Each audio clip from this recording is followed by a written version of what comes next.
Bismillahirrahmanirrahim. Assalamualaikum warahmatullahi wabarakatuh. Halo, di sini saya akan bahas tentang model pembelajaran Waldorf. Sebelumnya, perkenalkan nama saya Siti Jumaro. Saya dari PIAUD 3A, Universitas Islam Bunga Bangsa Cirebon. Sejarah singkat pendekatan Waldorf. Rudolf Steiner adalah seorang ilmuwan dan filsuf. Salah satu seorang Steiner yang terkenal adalah bahwa manusia memiliki kebijaksanaan yang melekat untuk mengungkap misteri dunia spiritual. Steiner percaya bahwa 7 tahun pertama kehidupan anak adalah periode belajar meniru berbasis sensorik. Masa itu juga digunakan untuk mengembangkan kemampuan kognitif anak. Dalam bidang pendidikan dan pengajaran Steiner, pengembangan model pendidikan yang berfokus pada pengembangan totalitas yaitu pengembangan kreativitas.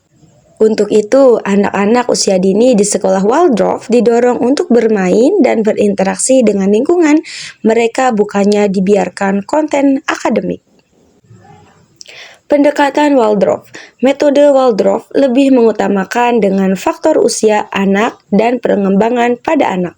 Hal ini agar kita sebagai guru dapat mengetahui karakteristik anak sejak dini, dan metode Waldorf tidak memiliki kurikulum sehingga anak dapat mengeksplorasi, berimajinasi, dan bermain dengan seru dan mengasihkan tanpa adanya tekanan kurikulum. Metode ini dapat membuat anak menjadi pribadi yang mandiri dan jujur. Pendidikan Waldorf didasarkan pada prinsip-prinsip antroposofi oleh Rudolf Steiner. Steiner mendirikan sekolah pertama pada tahun 1919. Sekolah Waldorf ini mendidik anak-anak pekerja terlepas dari status sosial dalam pendidikan. Hal ini juga menjadi pelopor keadilan sosial dalam dunia pendidikan. Pendekatan pembelajaran Waldorf terbagi menjadi 3, yaitu 1. Taman kanak-kanak Waldorf melayani usia 3-6 tahun. Yang kedua, sekolah dasar Waldorf usia 7 tahun. Yang ketiga, pelatihan guru Waldorf.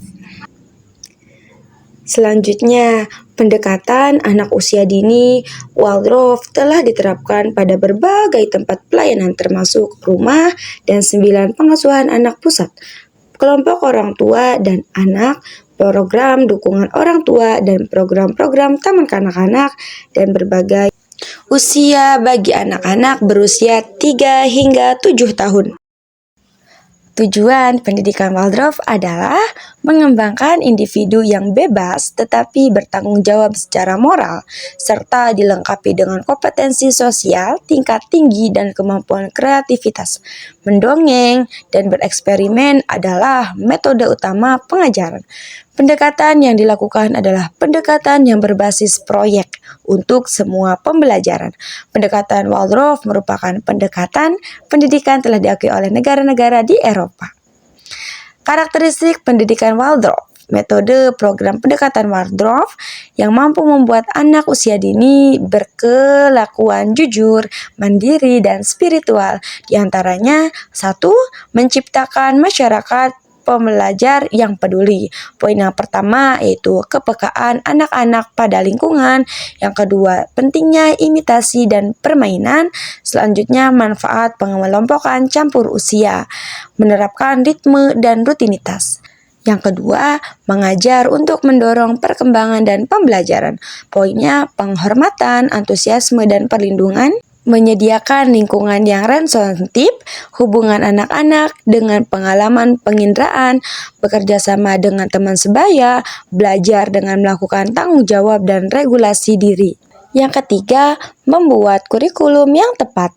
Poinnya, memelihara anak secara keseluruhan, mendorong perkembangan holistik, menggabungkan berbagai jenis disiplin ilmu, mempertahankan keteguhan, kecerdasan, merangkul perbedaan.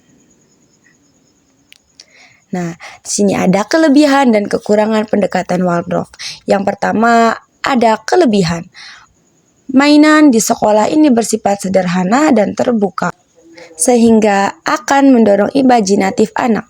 Yang kedua, semua kegiatan tidak bersifat akademik, melainkan kegiatan terapan. Kegiatan ini akan mendorong perkembangan kemauan dan kreativitas anak.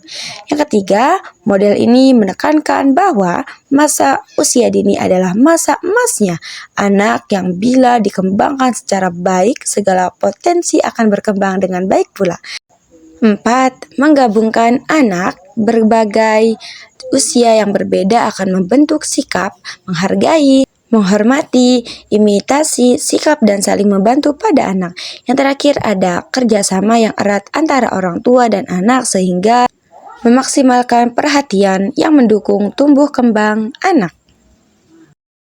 Berikutnya ada kekurangan pendekatan pembelajaran Waldorf, yaitu yang pertama tidak dapat diimplikasikan pada sekolah umum. Ini dikarenakan filosofi agama Kristennya. Berikutnya, pendekatan ini lebih berfokus pada aspek sosial emosional dan kurang pada aspek kognitif.